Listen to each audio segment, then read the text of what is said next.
None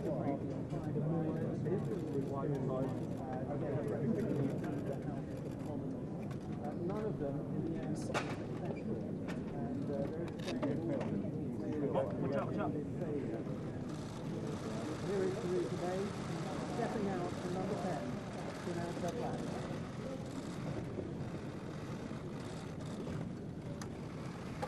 Ever since I first stepped through the door behind me as Prime Minister, I have striven to make the United Kingdom a country that works not just for a privileged few, but for everyone, and to honour the result of the EU referendum. Back in 2016, we gave the British people a choice. Against all predictions, the British people voted to leave the European Union. I feel as certain today as I did 3 years ago that in a democracy, if you give people a choice, you have a duty to implement what they decide. I have done my best to do that.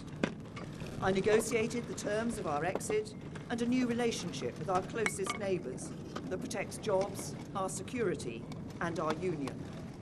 I have done everything I can to convince MPs to back that deal. Sadly, I have not been able to do so. I tried 3 times. I believe it was right to persevere, even when the odds against success seemed high. But it is now clear to me that it is in the best interests of the country for a new Prime Minister to lead that effort. So I am today announcing that I will resign as leader of the Conservative and Unionist Party on Friday the 7th of June, so that a successor can be chosen. I've agreed with the party chairman and with the chairman of the 1922 committee that the process for electing a new leader should begin in the following week.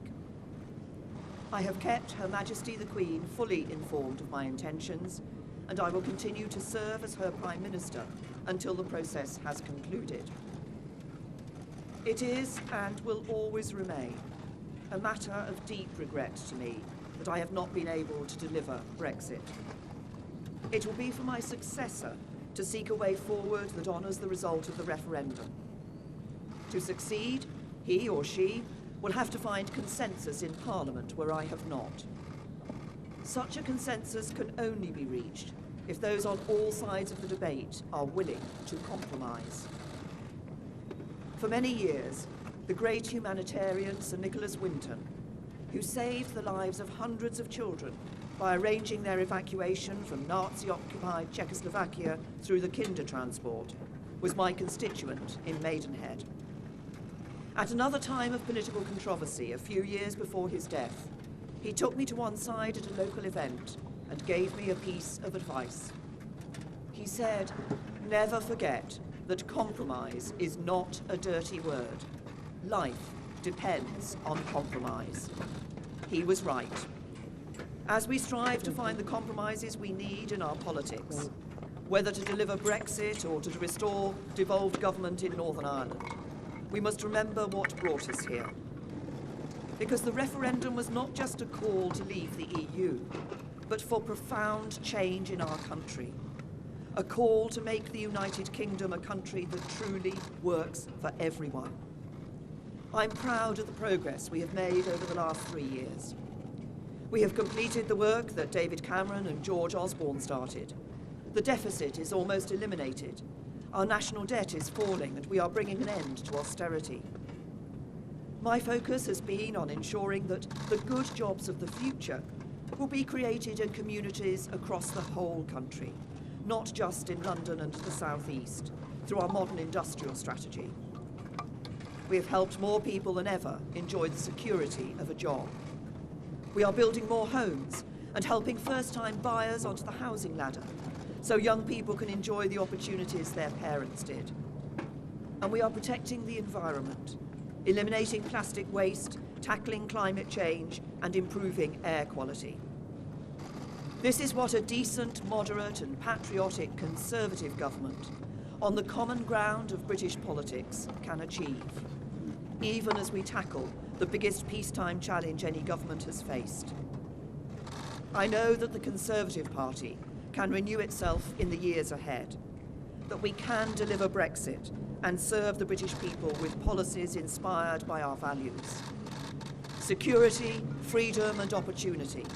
Those values have guided me throughout my career.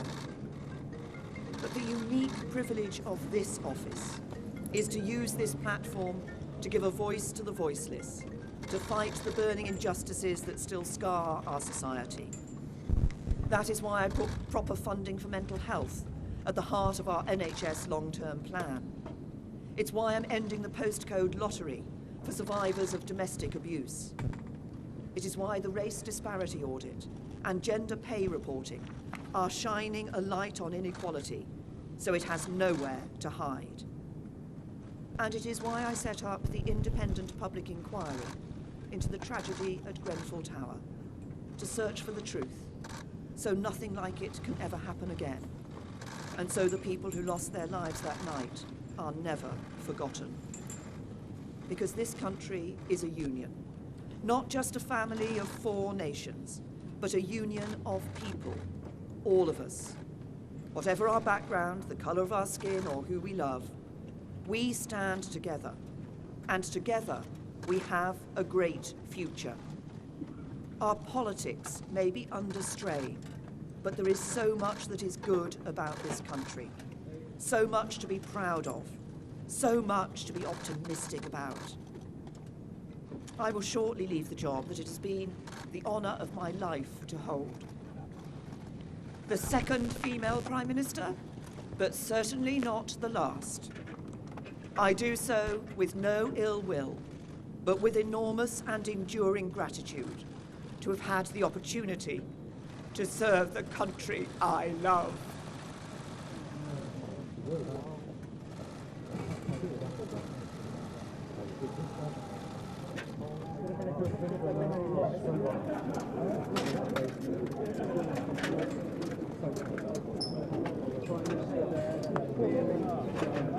Very emotional. The end, very statements.